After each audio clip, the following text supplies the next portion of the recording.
Quand tu ne travailles pas bien à l'école, tu iras travailler au champ. Les têtes vides sont des gens qui ont la roue et la coupe en main. Ce sont des expressions que nous avons souvent quand nous étions enfants et quand nous grandissons.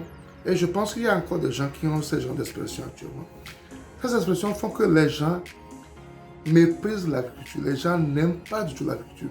Parce que quand tu fais l'agriculture, on te colle l'étiquette de quelqu'un qui n'a pas réussi sa vie, quelqu'un qui est paresseux, quelqu'un qui ne veut rien faire de sa vie. Et beaucoup de gens ont grandi avec cela, font que les gens n'aiment pas du tout l'agriculture ni l'élevage. Mais dans cette vidéo, je vais vous dire pourquoi nous, on a choisi de faire l'agriculture et l'élevage, pourquoi nous, on aime l'agriculture et l'élevage.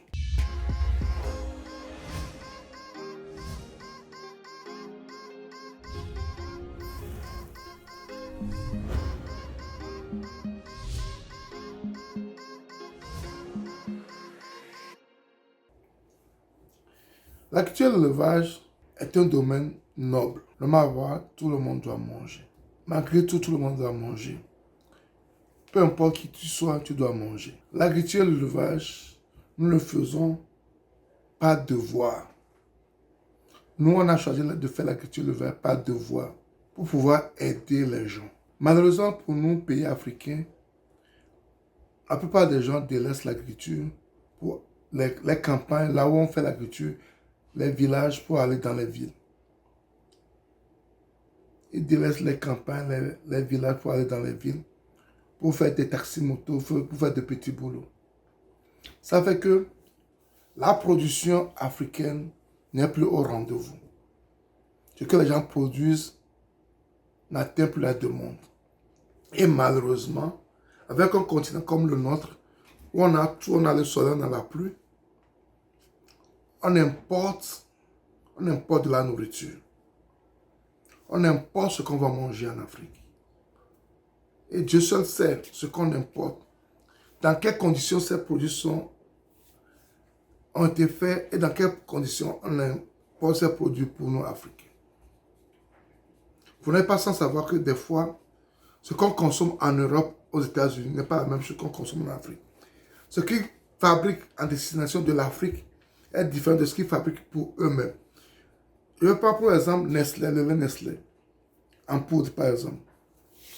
Le lait Nestlé en poudre qu'on consomme en Europe est différent du lait Nestlé qu'on consomme en Afrique. Ce qu'on consomme en Afrique est plein de hauts dérivés qu'ils mélangent. On peut citer par exemple l'amidon. On met l'amidon dedans pour pouvoir camoufler et on a à peu près un goût et on se dit qu'on mange le lait. Alors que c'est parce que eux consomment chez eux. Parce que qu'ils sommes nous. Pour ces raisons, on a besoin de gens qui font l'agriculture, des gens qui font l'élevage. Quand on prend par exemple les poulets congelés qu'on nous importe du Brésil et autres, souvent la chaîne du froid est rompue. Et quand la chaîne du froid est rompue, ça crée des maladies. Quand la chaîne du froid est rompue, ça crée des maladies. De deux, on ne sait pas combien d'années ces choses ont été stockées avant de les amener en Afrique. Ça, c'est deux. De deux, dans quelles conditions ces poules ont été produites, on ne le sait pas. Il y a beaucoup de non-dits qui interviennent dans ce que nous importe, ce qu'on amène chez nous pour notre consommation. On se tue. L'Afrique se tue avec ces produits que nous mangeons. Et si les gens ne se lèvent pas pour faire quelque chose, ça va aller de mal en pire. On a beaucoup de cancers de ceci, de cela, de ceci, de cela, qui n'existaient pas avant dans nos pays, comme maintenant. Parce que ce qu'on mangeait était de très bonnes choses. Vous n'êtes pas sans savoir que notre premier médicament, c'est ce que nous mangeons. Notre premier médicament, c'est ce que nous mangeons. Et nous, actuellement, nous avons pris ça sur nous de guérir l'Afrique. C'est pourquoi je dis que faire l'agriculture et l'élevage, actuellement, c'est un devoir de citoyen. C'est un devoir de patriotisme. C'est notre âme pour aller à la guerre. Dans cette guerre, on essaie de décimer les Africains. Donc, on doit produire ce que nous mangeons. C'est très très important. Nous devons produire ce que nous mangeons pour sauver l'Afrique, pour sauver notre continent. Donc, on fait l'agriculture, l'élevage, parce que c'est un devoir pour nous, Africains, de le faire. Tout le monde ne peut pas le faire, bien sûr, mais ceux qui ne le font pas, ils doivent encourager ceux qui le font en consommant les produits locaux. C'est très important. Quand nous on produit, on fait des efforts pour produire, il faut que vous arriviez à consommer ce que nous produisons. C'est ça qui va nous encourager à faire plus. Donc c'est très important. En deuxième position, on fait l'agriculture élevage parce que c'est une passion pour nous. C'est une passion pour nous. Ça fait plaisir de prendre une graine de maïs.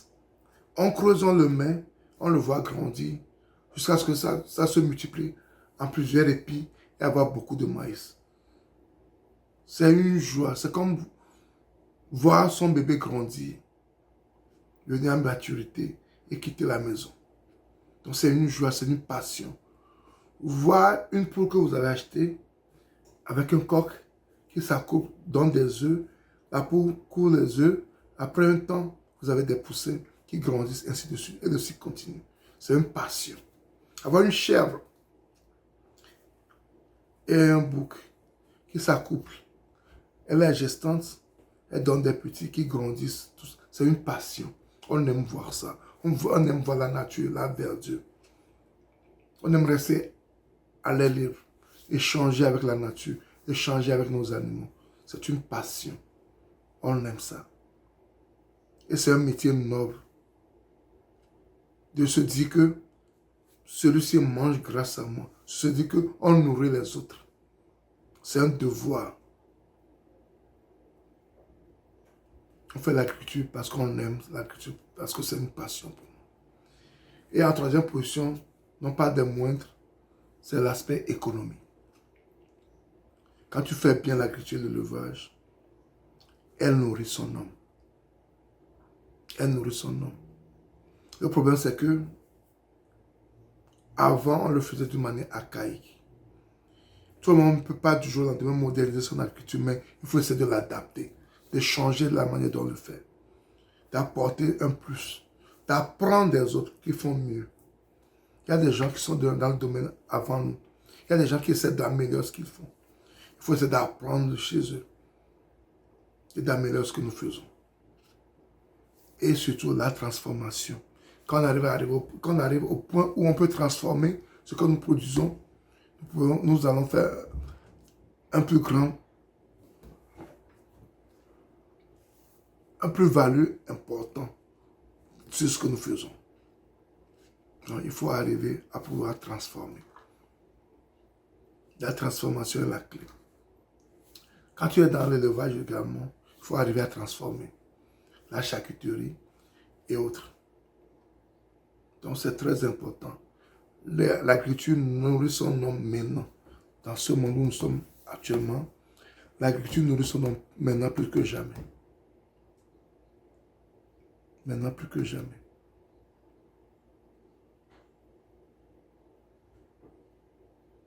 Donc c'est très important de savoir l'impact que l'agriculture a sur l'économie. Vous avez vu la guerre entre la Russie et l'Ukraine, l'impact que cela a eu sur l'agriculture. Et comment les prix ont flambé du jour au lendemain. Parce que c'est très important. Les gens doivent manger. Non, Marawa, je le dis toujours, peu importe qui est tué, Poutine mange, Zelensky mange, les soldats russes mangent, les soldats ukrainiens mangent. Les gens qui sont au Congo en pleine guerre mangent. Le Rwanda mange, les Togolais mangent, les Américains mangent. Tout le monde doit manger pour pouvoir vivre. Donc c'est très important à nous d'investir en agriculture et en élevage pour pouvoir relever les défis, surtout de l'Afrique. On ne doit pas nourrir les Africains doivent pouvoir se nourrir eux-mêmes. C'est ce que je tenais à partager avec vous ce matin. C'est très important pour moi que les gens comprennent pourquoi on a pris ce métier Et pourquoi on aime ce métier? C'est pour vous, c'est pour nous, c'est pour le continent, c'est pour le Togo. Si tu as aimé la vidéo, ne la garde pas pour toi seul, partage-la autour de toi, abonne-toi si tu n'es pas encore abonné à ma chaîne YouTube. Clique sur la cloche de notification pour ne plus rater nos vidéos à chaque fois que nous en publions. Ensuite, partage-le au maximum. Un pouce vers YouTube de diffuser nos vidéos à plus de personnes. C'était Sabi. À la prochaine. Bye bye.